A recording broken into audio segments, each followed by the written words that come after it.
When I got home that night, my wife served dinner. I held her hand and said, "I've got something to tell you." She sat down and ate quietly. Again, I observed the hurt in her eyes. Suddenly, I didn't know how to open my mouth. But I had to let her know what I was thinking. "I want a divorce," I raised the topic calmly. She didn't seem annoyed by my words. Instead, she asked me softly, "Why?" I avoided her question, which made her angry. She threw away the fork she was using and shouted at me, "You are not a man." That night, we didn't talk to each other. She was weeping. I knew she wanted to find out what had happened to our marriage. But I could hardly give her a satisfactory answer. I had lost my heart to Jane. I didn't love her anymore. I just pitied her. With a deep sense of guilt, I drafted a divorce agreement. It stated that she could own our house, our car, and a 30% stake in my company. She glanced at it and then tore it into pieces. The woman who had spent 10 years of her life with me had become a stranger. I felt sorry for her wasted time, resources, and energy, but I could not take back what I had said, for I loved Jane so dearly. Finally, she cried loudly in front of me, which was what I had expected to see. To me, her cry was actually a kind of release. The idea of divorce, which I had obsessed over for several weeks, seemed to be firmer and clearer now. The next day, I came back home very late and found her writing something at the table. I didn't have supper but went straight to sleep and fell asleep very fast because I was tired after an eventful day with Jane. When I woke up, she was still there at the table writing. I just did not care, so I turned over and was asleep again. In the morning, she presented her divorce conditions. She didn't want anything from me but needed a month's notice before the divorce. She requested that in that 1 month we both struggle to live as normal a life as possible. Her reasons were simple. Our son had his exams in a month's time, and she didn't want to disrupt him with our broken marriage. This was agreeable to me, but she had something more. She asked me to recall how I had carried her into our bridal room on our wedding day. She requested that every day for the month's duration, I carry her out of our bedroom to the front door every morning. I thought she was going crazy. Just to make our last days together bearable, I accepted her odd request.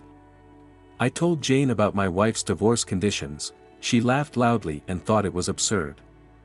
"No matter what tricks she applies, she has to face the divorce," she said scornfully. My wife and I hadn't had any body contact since my divorce intention was explicitly expressed.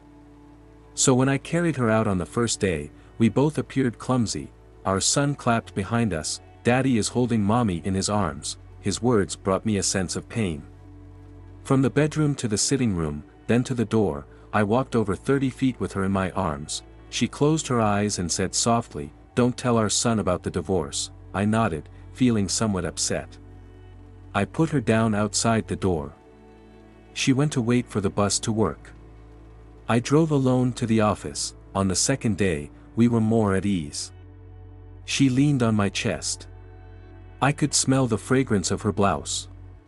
I realized that I hadn't looked at this woman carefully for a long time. I realized she was not young anymore. There were fine wrinkles on her face and her hair was graying. Our marriage had taken its toll on her. For a minute, I wondered what I had done to her. On the fourth day, when I lifted her up, I felt a sense of intimacy returning. This was the woman who had given 10 years of her life to me. On the fifth and sixth day, I realized that our sense of intimacy was growing again. I didn't tell Jane about this. It became easier to carry her as the months slipped by. Perhaps the everyday workout made me stronger. She was choosing what to wear one morning. She tried on quite a few dresses but could not find a suitable one. Then she sighed, "All my dresses have grown bigger." I suddenly realized that she had grown so thin. That was the reason why I could carry her more easily.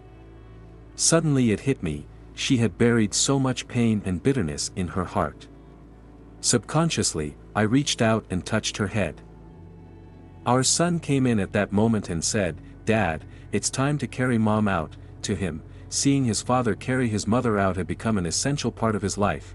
My wife gestured to our son to come closer and hugged him tightly. I turned my face away because I was afraid I might change my mind at this last minute. Then I held her in my arms, walking from the bedroom, through the sitting room, to the hallway.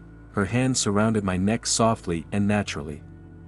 I held her body tightly. It was just like our wedding day, but her much lighter weight made me sad. On the last day, when I held her in my arms, I could hardly move a step. Our son had gone to school.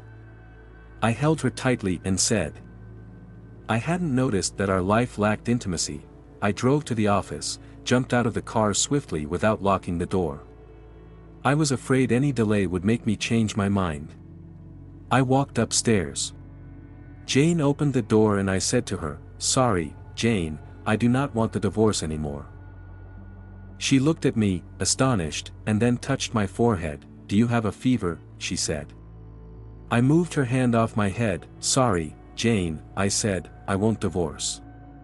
My marriage life was probably boring because she and I didn't value the details of our lives, not because we didn't love each other anymore. Now I realize that since I carried her into my home on our wedding day, I am supposed to hold her until death do us part. Jane seemed to suddenly wake up. She gave me a loud slap and then slammed the door and burst into tears. I walked downstairs and drove away. At the floral shop on the way, I ordered a bouquet of flowers for my wife.